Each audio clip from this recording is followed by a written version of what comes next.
मेरी बहन और उसकी दोस्त दोनों गंदी फिल्में देखती थी और खुद को सुकून देती थी। एक दिन दोनों लेटी हुई थी और एक दूसरे की कश्ती में अंगली डालकर, मेरा नाम आमिर है। हमारी फैमिली बहुत मुख्तसर सी है, हमारे घर में सिर्फ 4 अफराद रहते हैं। अम्मी अबू, मेरी बहन आयज़ा और मैं। मेरी बहन आयज़ा मुझसे बड़ी थी, वो कॉलेज में पढ़ती थी जबकि मैंने अभी मैट्रिक का इम्तिहान दिया था। मेरी बहन बहुत ज़्यादा खूबसूरत थी। वो तमाम लड़कियों में खड़ी अलग ही नज़र आती थी, क्योंकि तमाम लड़कियों से ज़्यादा सफ़ेद।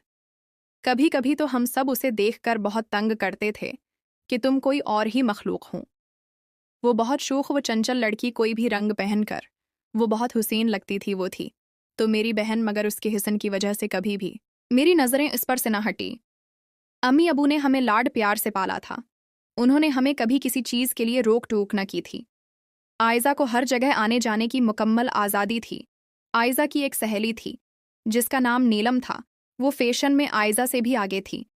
जब भी आयज़ा के साथ वो घर आती तो उसका कॉलेज का ड्रेस बहुत फिटिंग होता था, जिसमें इस बात का साफ पता चलता था उसको फैशन का कितना शौक है। मुझे उसकी वो दोस्त बहुत अच्छी लगती थी। जब वो दोनों कमरे में बैठकर बातें कर रही होती तो मैं बहाने बहाने से उनके कमरे में चला जाता। आयज़ा मुझे कहती कि तुम क्या हमारी बातें सुनने के लिए आ जाते हो, या उसे, लेकिन मुझे भी उनकी बातें सुनने का बहुत शौक था कि फिर वो ऐसी क्या बातें करती हैं। इसलिए दरवाजे से छिपकर तो कभी खिड़की से उन दोनों को देखा करता। आयज़ा और नीलम एक ही बेड पर लेटी होती और दोनों सुई दुनिया जहान की बातें करती। मैं कभी किताब लेने तो कभी कोई चीज़ लेने के बहाने उनके पास गुजर गया था, क्योंकि आयज़ा का और मेरा एक कमरा था। इन दोनों के पास मोबाइल भी था। मोबाइल तो उम्मी अबू ने मुझे भी लेकर दिया हुआ था, लेकिन मैंने इस मोबाइल का कभी भी कोई गलत इस्तेमाल ना किया। लेकिन मैं महसूस करता था जैसे वो दोनों कोई ऐसी चीज़ मोबाइल पर देखती हैं जिनसे उनको बड़ा लुत्फ आता है।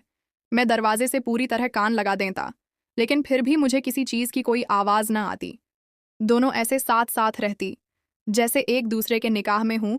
जब कॉलेज से छुट्टी करनी होती तो फ़ोन करके नीलम को पहले ही बता देती, फिर नीलम भी कॉलेज से छुट्टी कर लेती। नीलम जब भी आयज़ा के साथ घर आती तो मेरे गाल पर जोर से चटकी लेती और आयज़ा को कहती कि यार, तुम्हारा भाई इतना क्यूट है। उसका अंगलियों से मेरे गाल को चूमना मुझे बहुत अच्छा करकट करता था और मैं काफ़ी देर तक उसके हाथों के लम्स को महसूस करता रहता। दिल में सोचता हूँ कि काश नीलम जैसी दोस्त मेरी भी हो। अगर ऐसा होता तो मैं ऐसी हसीन लड़की को बस देखता ही रहता और अपनी उस सोच पर खुद ही हंस देता था। अबू अम्मी को कहते थे कि तुम्हारा बेटा जवान हो गया है, अच्छा होगा अगर तुम आमिर और आयज़ा का कमरा अलग अलग कर दो। हमें उन्हीं डाल देते और कहते क्या हो गया है, अभी आमिर छोटा बच्चा है, उसे भला किस चीज़ की क्या समझ है। दोनों बहन भाई मिल जलकर एक ही कमरे में रहते हैं। इस बहाने आयज़ा आमिर पर नज़र रखती है। उम्मी की ये बात सुनकर गुस्सा आता था और मैं सोचता था कि उम्मी को कहो कि अब आमिर बच्चा नहीं रहा, बल्कि वो जवान हो रहा है और बहुत सी चीज़ों को समझने लगा है। एक दिन नीलम और आयज़ा कॉलेज से वापस आई थीं। वो उम्मी को खाने का बोलकर दोनों कमरे में घुस गई। मैं भी उसके आया था, मुझे नहीं पता था कि वो दोनों कमरे में मौजूद हैं, इसलिए एकदम से कमरे का दरवाज़ा खोल दिया। वो दोनों एक दूसरे की टांग पर टांग रख के बैठी थी। दोनों के पास दोपटा नहीं था। मेरी नज़र नीलम की तरफ उठी तो पट्टे के बगैर क़यामत आ रही थी। फिर मेरी नज़रें खुद ब खुद जोगी मुझे देखकर चलाने लगें और गुस्से से बोली कि कितनी दफ़ा कहा है कि जब हम दोनों कमरे में होती हैं तो बैठ जाया करो, और तुम्हें इस बात की समझ क्यों नहीं आती। नीलम के सामने पर मैं शर्मिंदगी से पानी पानी हो गया और वो लटकाकर बाहर आ गया।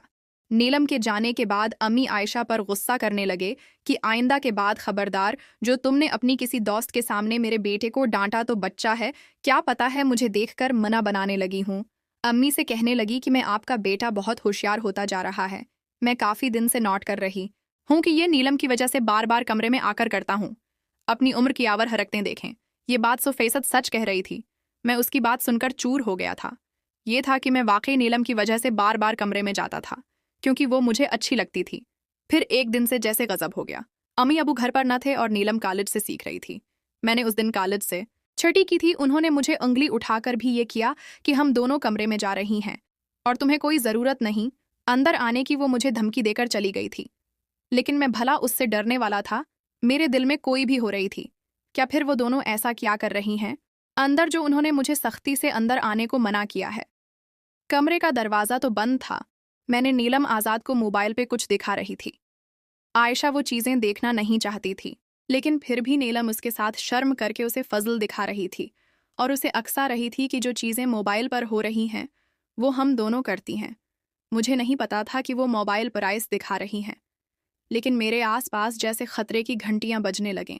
मुझे ऐसा लगा जैसे वो फजा को किसी ऐसी संद की तरफ खींच रही थी। मोबाइल पर ऐसी क्या चीज़ हो सकती है? फिर मेरे जहन में अचानक धमाकी हुआ या मेरे दोस्त की बात मुझे याद आई जब वो मुझे कह रहा था कि मेरा बड़ा भाई मोबाइल अजीब और गरीब फिल्में देखता था। एक दिन अबू ने उसे पकड़ा तो उसे बहुत मारा, इतना मारा कि उसके जिस्म पर पूरी ही पड़ गई। फिर मेरे बड़े भाई ने तौबा कर ली थी कि आइंदा मैं मोबाइल पर ऐसी कोई चीज़ न देखूंगा। मेरे दोस्त ने बताया था कि उसके अबू ने उसके भाई से हमेशा हमेशा के लिए ले लिया था क्या। नीलम गवाही, सब चीज़ें ऐसा तो नहीं देखा रही। इसका मतलब है कि ये नीलम बहुत झांक कर देखा। नीलम बड़े प्यार से इज़ा के बालों को हाथ से पीछे कर रही थी।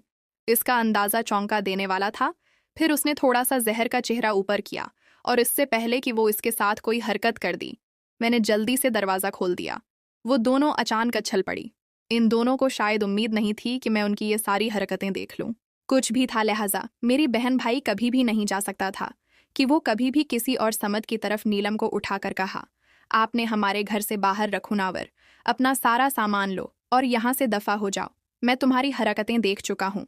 इस तरह से मेरी बहन को बर्बाद करने पर तली हुई हो तो मैं इतने चालाक कार और घटिया लड़की हूँ, मैं सोच भी नहीं सकता था। मैंने गुस्से से आग बबूला हो रहा था और ईज़ा की इतनी हिम्मत नहीं रही थी कि मुझे कुछ बोल सके। वो मेरे गुस्से को देखकर हैरान थी। नीलम बोली, आमिर, और मेरे पास मैं तुम्हें वो सब कुछ करने की इजाज़त देती हूँ और अपनी बाहें गले में डाल दें।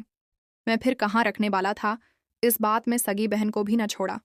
मैं मुझसे शर्मिंदा थी और मायूसी से। प्यारे दोस्तों, वीडियो पसंद आए तो वीडियो को लाइक, शेयर और चैनल को ज़रूर लाइक कर देना।